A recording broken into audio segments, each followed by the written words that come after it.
राधे राधे सगळ्यांना. बरेचसे लोक आहे ना गीता वाचतात. नुसतं वाचण्यासाठी तुम्ही ती नका वाचू गीता. त्यातून काहीतरी शिकायचं आहे म्हणून तुम्ही ती गीता वाचा. मी पण गीता वाचली आहे, पूर्ण वाचली आहे असं मी नाही म्हणणार, पण जेवढी वाचली आहे त्यातून मला ज्या काही गोष्टी शिकायला भेटल्या आहे आतापर्यंत त्या मी तुमच्यासोबत शेअर करू इच्छित आहे. तेव्हा कधी असं वाटतं ना की मी हे लिहून ठेवायला पाहिजे की मला या गोष्टीतून काय शिकायला भेटलं, तर ते मी लिहून ठेवते माझ्या वर्ड्समध्ये. सो मी इथे ते वाचेल आणि I will explain that thing. First thing, गीतेमुळे आपलं जे थॉट थिंकिंग आहे ती चेंज होऊ शकते. Gita change the way I am thinking. गीतेने माझी जी थिंकिंग होती काही काही गोष्टींसाठी ती चेंज केली. गीतेने मला त्या थिंकिंग चेंज करायला खूप जास्त मदत केली आहे. त्यानंतर value my blessings. I started valuing my blessings. गीतेमुळे मी माझ्या ज्या ब्लेसिंग्स आहेत त्यांचं महत्त्व किती जास्त आहे हे जाणून घेतलं. कारण विदाऊट ब्लेसिंग्स पण एक पाऊलही पुढे नाही टाकू शकत हे मला माहिती आहे. कुठली ब्लेसिंग कधी तुम्हाला कशी कामी पडेल हे इमॅजिन नाही करू शकत आपण. म्हणून या ज्या कुठल्या ब्लेसिंग्स भेटलेल्या आहेत त्या खूप जास्त महत्त्वाच्या आहेत लाईफमध्ये. त्यानंतर बिलीव्ह इन युअर सेल्फ. गीतेमधून मी हे शिकलेली आहे की आपण स्वतःवर विश्वास ठेवायला हवं. अख्खं जग तुमच्या अपोजमध्ये गेलं तरी चालेल, अख्खं जग तुमच्यावर विश्वास नाही ठेवला ना अख्ख्या जगाने तरीही चालेल. फक्त तुमच्यावर विश्वास असला ना तर तुम्ही समुद्र पण पार करून जाल. फक्त काय तर तुमच्यावर विश्वास आहे म्हणून. Whatever is happening with me there must be some reason behind it. जे काही माझ्यासोबत होत आहे त्याच्यामागे काही ना काही रिझन आहे. ते रिझन प्रेझेंट सिच्युएशनमध्ये आपल्या नजरेआड असतं, पण आफ्टर सम टाईम जे काही रिझन असतं ते आपल्याला दिसून येतं. मध्यंतरी मी एक पॉडकास्ट ऐकला होता. त्यामध्ये मला त्यांचं नाव नाही आठवत कोण होते ते सर आलेले, बट त्यांनी सांगितलं की म्हणे माझा 2019मध्ये ॲक्सिडेंट झाला होता. त्यानंतर ॲक्सिडेंट इतका भयानक होता की मी वाचेल की नाही वाचेल याची काही गॅरंटी डॉक्टरांनी दिली नव्हती. पण मी ज्यावेळेस मला शुद्ध आली त्यानंतर मी माझ्या साधनेकडे लक्ष दिलं. मी कंटिन्युअस 10 महिने बेडवर होतो असं त्या सरांनी सांगितलं. मी कंटिन्युअस 10 महिने बेडवर होतो आणि त्या 10 महिन्यात मी फक्त एकच काम केलं, मी माझी साधना केली. आणि त्या साधनेचा फायदा आज असा होत आहे की मला बऱ्याचशा गोष्टी कळतात. त्यांचं जे शब्द होते ते इतके हे होते की खरंच असं वाटलं की नाही, हे जे काही त्यांच्यासोबत घडलं ना ते फक्त त्यांनी साधना करावी यासाठीच घडलं. जे त्यांनी एक्सपिरियन्स शेअर केले ते त्या साधनेमुळेच त्यांच्या लाईफमध्ये एक्सपिरियन्स त्यांना आले. आणि तो 10 महिन्याचा काळ होता तो त्यांच्यासाठी लाईफ चेंजिंग काळ ठरला. त्यानंतर बिलीव्ह इन कर्मा. आपण जे काही कर्म करत आहोत त्यावर विश्वास ठेवा. अजून कुठल्याही गोष्टीवर विश्वास ठेवू नका. म्हणजे इवन जे लोक पामेस्ट्रीमध्ये एक्सपर्ट आहेत किंवा जे लोक इवन ॲज अ न्यूमरोलॉजिस्ट म्हणून मी पण हेच सांगते की तुम्ही कर्म तुमचे सगळ्यात जास्त वरती आहेत. बाकी कुठलं तुमचं पास्ट लाईफ प्रेझेंट लाईफमध्ये तुमच्या कुठल्याही ज्योतिषाने कुठल्याही न्यूमरोलॉजिस्टनी हे तुमच्या लाईफमध्ये होऊ नाही शकत. तरीही असेही आहेत की तुमच्या कर्माने तुम्ही तुमचं प्रेझेंट आणि फ्युचर तुम्ही सुधारू शकता. So Karma is the most important thing in your life. म्हणजे सगळ्यात वरती कर्म आहे. म्हणजे देवही सगळ्यात वरती कर्म ठेवतो. तुम्ही ते कर्म कसे केले आहेत याला सगळ्यात जास्त महत्त्व आहे. देवाच्याही नजरेत सगळ्यात वरती जे आहेत ना ते कर्म आहेत. कर्माच्या वरती अजून कुठलीच गोष्ट नाही आहे. त्यानंतर डोंट निग्लेक्ट युअर रिस्पॉन्सिबिलिटीज. तुम्ही तुमची रिस्पॉन्सिबिलिटीज निग्लेक्ट करून नाही चालणार आहे. तुम्हाला तुमच्या रिस्पॉन्सिबिलिटीज फुलफिल करावंच लागणार आहे, whether you accept it or not. तुम्ही जर का त्या रिस्पॉन्सिबिलिटीज फुलफिल नाही केल्या तर त्यासाठी तुम्हाला असू शकते की नेक्स्ट बर्थ घ्यावा लागतो. So try to fulfil your responsibilities. म्हणजे बरेचसे माझे असे क्लायंट्स आहेत की जे असं म्हणतात की यार अंकिता आम्हालाच असं का करावं लागतं, आम्हालाच या लोकांचं का करावं लागतं, इच्छा असो नसो तरी पण आम्हाला करावं लागतं. हे जस्ट बिकॉज की त्यांनी पास्ट लाईफमध्ये त्यांच्या रिस्पॉन्सिबिलिटीज नाही फुलफिल केल्या, पास्ट लाईफमध्ये दुसऱ्या गोष्टींना महत्त्व दिलं म्हणून त्यांना या लाईफमध्ये त्या रिस्पॉन्सिबिलिटीज पूर्ण करावं लागत आहेत. त्यानंतर focus on work not on result. जे काही आहे ते कार्यावर तुम्ही फोकस करा. जे काही कार्य तुम्ही करत आहात त्यावर तुम्ही फोकस करा. म्हणजे ॲज अ न्यूमरोलॉजिस्ट मी ज्यावेळेस काउन्सिलिंगला बसते, म्हणजे मला बरेचसे माझे फ्रेंड्स म्हणतात किंवा इवन माझे हजबंडही म्हणतात की Ankita you have to restrict your time. की तू फक्त 1 तास 2 तास असा ठरवून द्यायचा क्लायंट्सला. तू ज्या वेळेस बोलायला लागते त्यावेळेस तुला 3 तास 4 तास 5 तास कधी कधी असंही होतं. बट आय वॉज की लाईक नाही, माझा बर्थ जर का यासाठी झालेला आहे लोकांना गायडन्स करण्यासाठी, लोकांना निगेटिव्हमधून पॉझिटिव्ह गोष्टींमध्ये आणण्यासाठी जर का माझा बर्थ झालेला आहे, लोकांना जर का मार्ग दाखवण्यासाठी माझा बर्थ झालेला आहे, तर I have to give my 100%. Whatever त्यासाठी मला त्रास झाला तरी चालेल पण I have to give my 100%. म्हणजे मध्यंतरी असं झालं होतं की माझी हेल्थ खराब होती पण तरी एक माझे क्लायंट होते आणि तिला खूप जास्त आवश्यकता होती माझ्या गायडन्सची. तर माझा आवाज नव्हता निघत. मला डॉक्टरनी स्ट्रिक्टली सांगितलं होतं, Ankita don't talk for next 10 days. म्हणजे इतका माझा आवाज खराब होता. पण तरी पण मला असं वाटलं नाही, त्या व्यक्तीला माझी आवश्यकता आहे, माझ्या गायडन्सची आवश्यकता आहे. And that's why I guide her for continuously almost half hours. 2.5 तास मी कंटिन्युअस फोनवर बोलत होती आणि माझे हस्बंड माझ्याकडे बराच वेळ रागाने पाहत होते. हे पण तेवढंच खरं आहे. बट नाही, ती माझी रिस्पॉन्सिबिलिटी आहे. ती जर का इतक्या विश्वासाने मला 2-2 वेळा कॉल करून म्हणते आहे, Ankita please try to guide me, Ankita please लवकरात लवकर मला गायडन्स कर, मला आवश्यकता आहे तुझ्या गायडन्सची, तर मी नाही निग्लेक्ट करू शकत ती गोष्ट. मग त्यासाठी मला त्रास झाला तरी चालेल. आणि देवाच्या आशीर्वादाने मला झाला थोडासा त्रास, बट जास्त नाही झाला. म्हणजे त्यानंतर मी डॉक्टरांचा कल्ला पण खाल्ला त्यासाठी. But it's okay. Learn to tolerate. आपल्या लाईफमध्ये आहे ना, आपण बऱ्याचशा गोष्टी टॉलरेट नाही करू शकत, सहन नाही करू शकत. आपली आहे ना आजकाल सहनशक्ती खूप जास्त कमी झालेली आहे, खूपच कमी झालेली आहे. ॲज कम्पेअर टू पहिलेचे जे लोक होते त्यांची आज सहनशक्ती खूप जास्त होती. म्हणजे मी स्वतः म्हणते की माझी सहनशक्ती खूप कमी आहे. जेव्हा की मला म्हणजे ॲज अ न्यूमरोलॉजिस्ट किंवा मी जेवढी सायकोलॉजी शिकलेली आहे त्यानुसार मी खूप जास्त माझी सहनशक्ती असायला हवी, कारण मला खूप अलग अलग प्रकारचे क्लायंट्स भेटतात. बट बरेचदा आहे ना माझी सहनशक्ती तेवढी नसते जेवढी असायला पाहिजे. मी पण त्यावर काम करतेच आहे. कारण जेवढी तुमची सहनशक्ती असेल, जेवढा तुमचा टॉलरन्स लेवल हाय असेल ना, तेवढं लोक तुम्हाला इरिटेट नाही करणार, किंवा कोणी काही बोललं ना तुम्ही पटकन रिॲक्ट नाही करणार त्या गोष्टीवर. आणि जर का तुम्ही पटकन रिॲक्ट नाही करत आहात कुठल्या गोष्टीवर, चिडत नाही आहात कुठल्या गोष्टीवर ना, तर आफ्टर वन स्टेज समोरचा व्यक्ती पण तुम्हाला त्रास द्यायला थांबून जाईल. Then mind, try to control your. तुम्ही तुमचं माइंड कंट्रोल करण्याचा प्रयत्न करायला पाहिजे. आपलं माइंडमध्ये बरेच थॉट्स असतात, कंटिन्युअस थॉट्स चालू असतात. म्हणजे इव्हन मी बरेचदा जेव्हा क्लायंट्सला सांगते की तुम्ही मेडिटेशन करा, अँड दे सेड की अंकिता मेडिटेशन करायला बसलं ना तर आम्हाला भरपूर त्रास होतो यार, आम्ही करूच नाही शकत meditation. And at the time I said की ओके, जेवढा वेळ 5 मिनटं, 10 मिनटं, 15 मिनटं, जेवढा वेळ तुम्ही बसू शकाल तेवढा वेळ बसा. पण बसा, मेडिटेशन स्टार्ट करा. जोपर्यंत तुम्ही मेडिटेशन स्टार्ट नाही करणार तोपर्यंत तुम्ही तुमची स्टेज नाही वाढवू शकणार मेडिटेशनमधली. मी पण 5 मिनिटाच्या वरती मी बसू नव्हती शकत, पण तरीही मी तेवढा वेळ कंटिन्युअस मी डोळे बंद करून बसत होती आणि फक्त माझ्या डोळ्याच्या समोर ओम आणत होती, बस, अजून काहीच नाही. आणि हळूहळू माझा मेडिटेशनचा टाईम वाढत गेला. मला त्या गोष्टीत पण आनंद आहे. आणि जर का तुमचा मेडिटेशनचा टाईम वाढत आहे ना, तर तुम्ही स्वतःच्या माइंडला कंट्रोल करू शकता. तुमच्या माइंडमध्ये जे थॉट्स येतात ते तुम्ही कंट्रोल करू शकतात. आणि म्हणून मेंटली स्ट्रॉंग होणं याचसाठी महत्त्वाचं आहे, जेणेकरून की तुम्ही स्वतःचा माइंड कंट्रोल करू शकाल. तुम्ही मेंटली स्ट्रॉंग त्यासाठीच असलं पाहिजे. नाही तर मग कोणीतरी काहीतरी म्हणत आहे आणि मग त्याच्यामुळे मग तुम्ही स्वतःबद्दल निगेटिव्ह विचार करायला लागले आहात. काहीच कामाचं नाही आहे ह्या गोष्टी, काहीही नाही. लोक फक्त तुम्हाला मॅन्युप्युलेट करण्यासाठीच बसलेले आहे असं तुम्ही विचार करू शकता. एखाद्या कोणाच्या तरी काहीतरी बोलल्याने जर का कोणी म्हटलं की तू झाड आहे म्हणून काही तुम्ही झाड नाही होऊन जात. ज्या तुमच्यामध्ये क्वालिटीज आहेत ना त्या तुम्हाला माहिती असतात सगळ्यात चांगल्या. आणि स्वतःच व्यक्ती ओळखू शकतो सगळ्यात चांगला, दुसरा कोणीही व्यक्ती नाही ओळखू शकत. म्हणजे म्हणतात की आई एका मुलाला खूप जास्त चांगल्या प्रकारे ओळखू शकते, किंवा बायको चांगल्या प्रकारे ओळखू शकते नवऱ्याला, आणि नवरा चांगल्या प्रकारे ओळखू शकते बायकोला. नाही, स्वतःला जेवढा व्यक्ती स्वतः चांगल्या प्रकारे ओळखू शकतं ना, तेवढं अजून कोणीही नाही ओळखू शकत. This is the reality only. Try to be patience. स्वतःमध्ये पेशन्स लेवल वाढवण्याचा प्रयत्न करा. कारण ऑल द टाईम रिॲक्ट करणं is not important. All the time तुम्ही कुठल्याही गोष्टीवर भडकत आहात, कुठल्याही गोष्टीवर डायरेक्ट रिॲक्ट करत आहात, हे महत्त्वाचं नाही आहे. तुमच्यामध्ये पेशन्स लेवल नसणार ना, जस्ट ती ठिकाण सोडा. Forgive peoples for their mistake. लोकांनी जे काही मिस्टेक्स केलेल्या आहेत, ज्या काही चुका केलेल्या आहेत, त्यांना विसरायला शिका. जर का तुम्ही विसरलात ना तर ते तुमच्या स्वतःसाठी चांगलं आहे. एक रिसर्च झाली आहे, तर त्यानुसार हे लक्षात आलेलं आहे की जे लोक स्वतःच्या मनात गोष्टी ठेवतात, राग ठेवतात, तर त्यांच्यामध्ये कॅन्सर होण्याचे चान्सेस जास्त असतात. So just forgive and forget. ज्यावेळेस तुम्ही फॉरगिव्ह आणि फॉरगेट करताना त्यावेळेस नेचर ऑफ त्या गोष्टीला, त्या व्यक्तीला पनिश करतं. म्हणजे मला आठवतं की माझ्या परिचयातली एक ताई होती, आणि बरेच वर्ष पहिलेची गोष्ट आहे, म्हणजे आजपासून जवळपास 25 वर्ष पहिलेची गोष्ट असेल. सो त्या ताईला आहे ना तिच्या सासरच्यांनी पॉयझन देऊन मारून टाकलं होतं, आणि कुठेच काहीही पुरावा नव्हता म्हणून सासरचे सुटूनही गेले.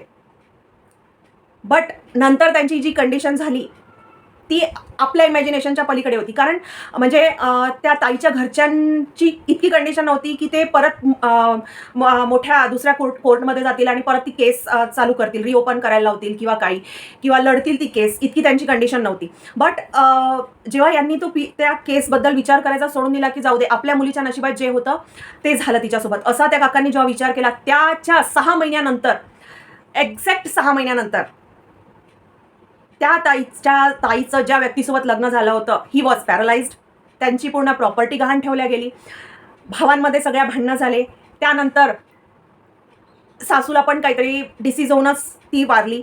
असं, कारण तो बदला ताईच्या घरच्यांनी नाही घेतला किंवा ताईनी नाही घेतला, बट तो कोणी घेतला, नेचरनी घेतला त्यांच्याकडनं बदला. म्हणून फॉरगिव्ह अँड फॉरगेट करा आणि आपल्या मार्गाने चाला. जो नेचर आहे ना, तो कोणालाच बक्षत नाही. तो प्रत्येकाचा बदला घेतो, तो प्रत्येकाचं लेखाजोखा ठेवतो. म्हणून आपण उगाच लोकांचा लेखाजोखा ठेवण्यापेक्षा नेचरवरती गोष्ट सोडून द्यायची. नेचर आपोआप बदला घेणार आहे. स्टे काम, शांत राहण्याचा प्रयत्न करा. कितीही काही वर्स्ट सिच्युएशन असली तरी पण शांत राहा. म्हणजे ही क्वालिटी आहे ना, मी स्वतःमध्ये डेव्हलप करण्याचा प्रयत्न करते आहे, किंवा बऱ्याच प्रमाणात मी डेव्हलप केलेली आहे असंही म्हणू शकते. पहिले मी लवकर चिडून जात होती गोष्टींसाठी. असं वाटत होतं, यार नाही, हे माझ्या मनासारखं का नाही झालं, माझ्या मनासारखं नाही झालं तर मला चिड येत होती. बट आजकाल ओके ठीक आहे, माझ्या मनासारखं नाही झालं ना, God is with me and he will do best for me. मी असा विचार करते आणि स्वतःला शांत करते. एखादी गोष्ट जर का एखादी वस्तू मला हवी आहे आणि ती मला नाही भेटली तर यार मला नाही भेटली हा विचार मी नाही करत. मला माहिती आहे त्याच्यापेक्षा बेस्ट काहीतरी मला भेटणार आहे आणि ते माझ्यासोबत होतं. माझ्या बेस्ट गोष्टीच भेटतात माझ्या लाईफमध्ये. सो कुठल्याही गोष्टीचा त्रागा करण्यापेक्षा, कुठल्याही गोष्टीवर चिडचिड करत बसण्यापेक्षा त्या गोष्टीला दुसऱ्या दृष्टीने पण बघा. तुमच्याकडे अजून चांगल्या गोष्टी येतील. कंट्रोल युअर अँगर. स्वतःचा राग कंट्रोल करण्याचा प्रयत्न करा. आय ऑलरेडी एक्सप्लेन की स्वतःचा राग कंट्रोल करून ठेवण्याचा प्रयत्न करा. तुमचा राग जर का तुम्ही रागवत आहात तर तुमच्या आजूबाजूवाल्यांचं काहीच नाही जात. कोणाच्या हेल्थवर इफेक्ट होते? स्वतःच्या. सो स्वतःचं हेल्थसाठीच सगळं काही आहे. हेल्थ इज वेल्थ जे म्हणतात ते काही खोटं नाही आहे. हेल्थसाठीच सगळं काही आपण करतो. सो आपल्या हेल्थच्या पलीकडे काही नाही आहे ना, मग कशाला इतका त्रागा करून घ्यायचा, कशाला इतका राग करायचा? सोडून दे.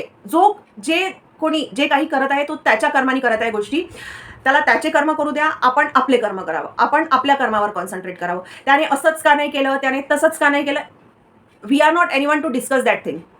तो त्याच्या कर्माने करतोय ना, त्याला त्याच्या कर्माचे फळं पण भेटणार आहेत इन फ्युचर. असा विचार करायचा आणि सोडून द्यायचा. उगाच राग करण्यात काही एक पॉईंट नाही आहे. मी हे शिकलेली आहे. Stand with right one. जे बरोबर आहे त्यांच्यासोबत उभे राहा. जर का तुम्ही चुकीच्या व्यक्तींसोबत उभे राहिलात ना तर तुम्हाला टेम्पररी सगळ्या गोष्टी भेटतील. बट इन लॉंग टर्मचा जर का तुम्ही विचार केला, जर का तुम्ही पुढचा विचार केला थोडासा, तर तुमच्या हातात काहीच गोष्टी नाही राहणार. म्हणजे ज्यावेळेस तुम्ही हा इन्सिडन्स तुमच्या फॅमिलीमध्ये सांगाल त्यावेळेस तुमचा फॅमिली तुमचा डिसरिस्पेक्ट करेल. त्यानंतर ज्यावेळेस तुम्ही तुमच्या मित्रमंडळीत सांगाल, they will also disrespect you. Few peoples will respect you definitely. कारण त्यांचंही थॉट प्रोसेस तसंच असणार आहे की नाही तू बरोबर केलं, तू चुकीच्या लोकांसोबत उभा राहिलास ना तू बरोबर केलं, किंवा तू चुकीच्या लोकांसोबत उभी राहिलीस ना तू बरोबर केलं, चुकीचा साथ दिला ना तर तू बरोबर केलं.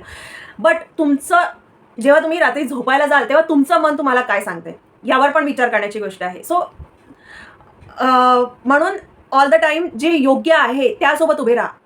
काहीतरी टेम्पररी तुम्हाला योग्य वाटत आहे म्हणून तुम्ही त्याच्यासोबत उभे राहत आहात तर हे खूप जास्त चुकीचं आहे. लोक काय म्हणतील म्हणून तुम्ही चुकीच्या गोष्टींसाठी उभे राहत आहात तर हे खूप जास्त चुकीची गोष्ट आहे. Don't go behind power, property किंवा लॅविश लाईफस्टाईल. कधी पॉवर किंवा प्रॉपर्टीच्या मागे नका जाऊ. ते जर का तुमच्या नशिबात आहे ना तर ते तुम्ही स्वतः तुमच्याकडे ती अट्रॅक्ट होणारच आहे, तुमच्याकडे ती गोष्ट येणारच आहे. पण जर का तुम्ही पॉवर, प्रॉपर्टी, लॅविश लाईफस्टाईल तुम्हाला जगायची इच्छा आहे म्हणून तुम्ही चुकीच्या गोष्टींचा, चुकीच्या व्यक्तींचा साथ देत आहात तर यासारखी चुकीची गोष्ट तुम्ही लाईफमध्ये दुसरी कुठलीच नाही करत आहे. याचे जे काही रिझल्ट असणार ना हे तुम्हाला पुढच्या 5 वर्षात नाही माहिती पडणार, पण पुढच्या 10 वर्षात तर तुम्हाला डेफिनेटली माहिती पडणार. त्यामुळे तुमचे रिलेशन्स तुटतील, त्यामुळे तुमचे जे प्रिय व्यक्ती आहे ते तुमच्यापासून दुरावतील, त्यामुळे तुमचा हेल्थ इश्यूज पण तुम्हाला बरेचसे फेस करावं लागू शकते. आणि नेचर तर शेवटी बदला घेणारच आहे. समोरचा व्यक्ती बदला घेऊ का नाही घेऊ, नेचर बदला घेणारच आहे. ठीक आहे. सो लॅविश लाईफस्टाईल, प्रॉपर्टी, पैसा, पॉवर या गोष्टींच्या मागे पळण्यात काही एक अर्थ नाही आहे माझ्या हिशोबाने. Don't allow anyone to take advantage of your nature. तुमच्या नेचरचा, तुमच्या स्वभावाचा, चांगल्या स्वभावाचा, वाईट स्वभावाचा, कुठल्याही प्रकारचा जो स्वभाव आहे तुमचा, कोणाला पण ही परमिशन नका देऊ, कोणाला पण इतकं फ्रीडम नका देऊ की ते तुमच्या स्वभावाचा ॲडव्हान्टेज घेतील. तुमच्या स्वभावाचा, चांगल्या स्वभावाचा, तुमच्या प्रेमळ स्वभावाचा ते गैरफायदा घेतील. असं कोणाला पण तुम्ही इतकी मोकळीक नका देऊ, इतकी सूट नका देऊ. कारण त्यामुळे त्रास कोणाला होईल? तुम्हाला होईल. त्यामुळे त्रास कोणाला होणार आहे? फक्त आणि फक्त तुम्हाला होणार आहे, बाकी अजून कोणालाच नाही होणार आहे. सो बिलकुलही हे करू नका देऊ. जी गोष्ट तुम्हाला नाही पटत ती तिथल्या तिथे स्टॉप करायला सांगा. तुम्ही कोणत्या तरी प्रेशरच्या खाली येऊन जर का ते करत आहात आणि चुकीच्या गोष्टीला समर्थन करत आहात, तर हे साफ चुकीचं आहे. याच्यामुळे तुमचंच मन तुम्हाला खाईल. तुमच्याच गोष्टी तुम्ही गोष्टींमध्ये अडकलेले राहाल, गोष्टींपासून मोकळे नाही होणार. सो तुमच्या नेचरचा, तुमच्या स्वभावाचा आहे ना ॲडव्हान्टेज कोणालाच नका घेऊ देऊ. तुमच्या चांगल्या स्वभावाचा कोणीही पण गैरफायदा नको घ्यायला. या गोष्टीसाठी काळजी घ्या. Your existence is just because of your karma. तुम्ही आज जे काही आहात, तुमच्याकडे जे काही आहे ना, ते फक्त आणि फक्त तुमच्या कर्मामुळे आहे. जे काही आज माझ्याकडे जे काही आहे, आज जर का 10 लोक माझ्याबद्दल चांगलं बोलतात, तर ते कशामुळे? की मी कधीच कोणाबद्दल वाईट विचार नाही ठेवला. जे माझ्या मनात आहे तेच माझ्या तोंडावर आहे. म्हणजे मी क्लायंट्सला पण सांगते की मी तुम्हाला तुमच्या पॉझिटिव्ह गोष्टी पण सांगणार आहे आणि मी तुम्हाला निगेटिव्ह गोष्टी पण सांगणार आहे. पॉझिटिव्ह गोष्टी याच्यासाठी की तुम्हाला लक्षात राहायला पाहिजे की हो, माझ्यात हे चांगले गुण आहेत. अख्खं जग काही पण म्हणो, पण माझा हा चांगला गुण आहे. आणि निगेटिव्ह गोष्टी याच्यासाठी की त्याच्यावर तुम्हाला काम करायचं आहे. Don't feel bad for this thing. आणि ज्यावेळेस मी असं सांगते ना, त्यावेळेसच त्यांचे ते थॉट्स क्लिअर होऊन जातात की नाही, आपण निगेटिव्ह गोष्टी पण ऐकल्या पाहिजे. आपल्यात काय कमी आहे, कुठली गोष्टीवर आपल्याला काम करण्याची आवश्यकता आहे, हे त्यावेळेस तुम्हाला कळतं. आणि या गोष्टीमुळे मी एक स्टँड आउट करते. काहीतरी बाकीच्या लोकांपासून मी काहीतरी अलग स्वतःची एक इमेज माझ्या क्लायंट्समध्ये निर्माण केलेली आहे, लोकांमध्ये निर्माण केलेली आहे. आणि म्हणूनच मी आज जे काही आहे, तर फक्त हे त्या माझ्या कर्मामुळे आहे. त्या लोकांनी मला स्पेशल फील करवलेलं आहे, म्हणून मी आहे आज जे काही आहे ते. Wrong is wrong.